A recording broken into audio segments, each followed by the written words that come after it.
Hello? We're going to try some integrals today. I brought Grumm with me. This is my sock puppet Grumm I got from students about 6 years ago. All right, so here's the thinking to go through for this integral. Notice that the inside is very clear. Looks like it's inside a house. And you have to think derivative of inside. That has to come to mind. You got to think about that. So the derivative of x squared plus 5 is 2x. And then you spot that x right there. You spot that x. I can have 2x connected by multiplication. All I got to do is stick a 2 right there, a big fat 2 right there, balance it with a half out front. So I multiplied by 1. Multiplying by 1 is always legal. Okay. So now you are in position. You're ready to do this thing. And you have to just understand that that is chunk to a power times the derivative of the chunk. It's chain rule. So this problem, the 1/2 lives, doesn't go anywhere. Now we're doing the integral. Inside unchanged to the 1 higher power. So 1/2 plus 1 is 3/2. And you're supposed to divide by that new power, which is going to get flipped and multiplied. That 3/2 is going to get flipped and multiplied. You still have to evaluate from 0 to 2. So I'm going to flip and multiply that 3/2. So now I've got 2/3 times 1/2. And I've got, putting in the 2, that's 4 plus 5. That's 9 to the 3/2 minus, putting in the 0, 5 to the 3/2. Well, 9 to the 3/2 you can actually do. The square root of 9 is 3. 3 to the 3rd is 27. This guy, he's just stuck being 5 to the 3/2. He doesn't get to do anything fancy. But over here, these 2's cancel, so I have a 1/3. And that's your answer. That's as good as it's going to get. Okay, that's 1. That's 1. Now I'd like to compare this one. Being a video, I don't have to ask if you have any questions. Let's compare this integral to the following integral. I'm going to make just some minor adjustments here. I'm going to get rid of the 2 and the 1/2. I'm going to get rid of the limits of integration. Now compare what we just did to the following. I'm going to take that 2 away. So you look at this and you say, the derivative of the inside. But the derivative of the inside is 1. And I don't have 1. I have another x out there. So what you're also supposed to spot is these two are the same species. Here and there. Same species. Which means maybe you could just rewrite what the species is, and that's what the book calls U substitution. So we say, okay, let's let U equal x plus 5. That means that x is equal to u minus 5. That gives us a substitution for that. And this also gives us, if you take the derivative, you get du equals dx. That's differential form. But if you notice, I now have something to write for that x plus 5. I have something to write for that x. I have something to write for that dx. So that's why it's called substitution. I'm translating it into another language. So it's in the language of u. So the integral becomes u minus 5 square root of u du. So it's in a new language. It's in u. It's in u. But what's beautiful about this is if you notice, the square root is much easier to deal with now because there's a single letter inside. You can distribute. You can do this multiplication. And you have u times the square root of u.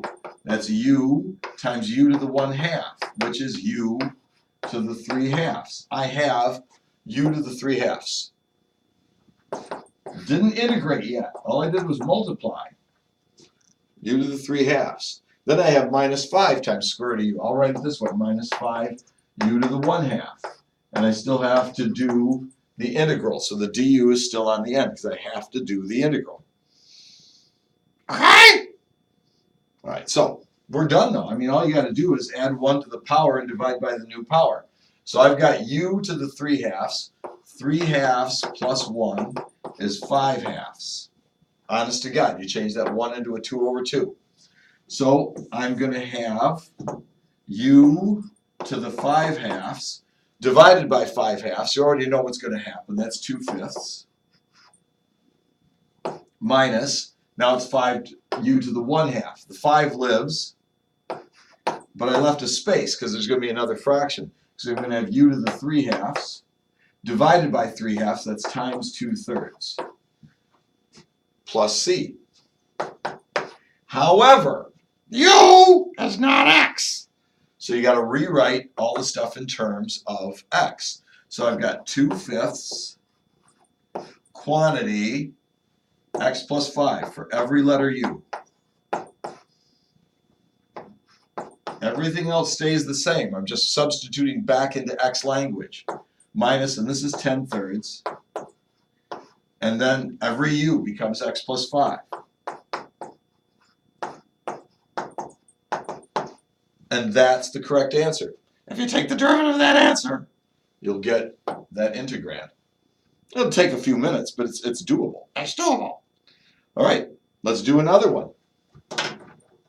Since it's a video, you can pause and replay. But let's set you up with another one. And all these ones I'm doing, these are quiz-like. These are at the level I expect you to be able to do for a grade on Monday. So let's see. What else did I think about for you guys? Oh, yeah.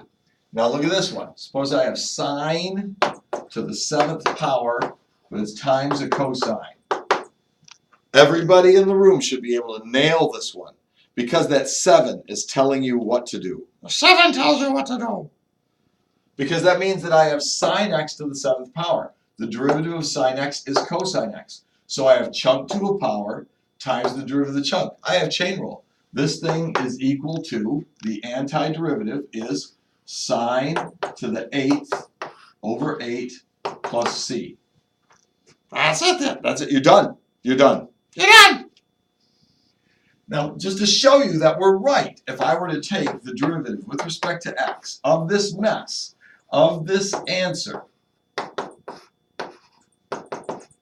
here's what would happen. The 8 would come down, cancels with this 8. I get sine to the 1 less power times the derivative of the inside, which is cosine x. And then the derivative of the plus c It's 0 because the derivative of any constant is 0. So if you notice, these 8's cancel, and I get sine to the 7th times cosine. Oh, that's the original integrand. That's what's supposed to happen. The original integrand should be the derivative of your answer. That's how it goes. That's what it means to be an antiderivative. So this is your answer. You're done right there. You're done. This is the answer. This is just the check. Because some people say, well, this can't be right because the cosine x didn't get a turn, or what happened to the cosine x? It had to be there. The cosine x had to be there for me to use this nice shortcut. But if you take the derivative of the answer, you get the original integrand. The cosine x is taken care of. It has not been somehow denied its rights. It had to be there for me to use this nice shortcut. And it's part of the check. If I do the check, the cosine x is back in the picture. Okay? All right, one more. One more to go. Let's see about if you can handle this last one. And I'm going to do secant squared x tangent x dx just to upset you. Because you're looking at that 2. You say, okay, that 2. That could be the outside. The inside could be just secant x. The derivative of secant x is secant x tangent x. So for a minute you say, oh God, I'd need another secant. But wait a second. Wait a second. Think about it. Think about it. Have you thought about it? This thing is also the same as saying the integral of secant times secant tangent. I didn't do anything but rewrite. Secant squared x is secant x times secant x. But now you have chunk to a power where that power is 1 times the derivative of the chunk. So this answer is secant squared x over 2 plus c. Oh my goodness, that was tasty. Wasn't that a nice one? Wasn't that a nice one, Grumm? That was a very good one. It's tricky. But if you take the derivative of this answer, you will get this, and you say, no way. Because here's what you're thinking. Oh, there's a secant squared and a secant squared. How could this possibly be the correct answer? Well, let's check. Let's do the check. I'm going to take the derivative with respect to x of secant squared x over 2 plus c. Okay, now that's a chain rule derivative. This 2 comes down. It's 2 times secant x. It's the inside to the 1 less power. The over 2 is still there.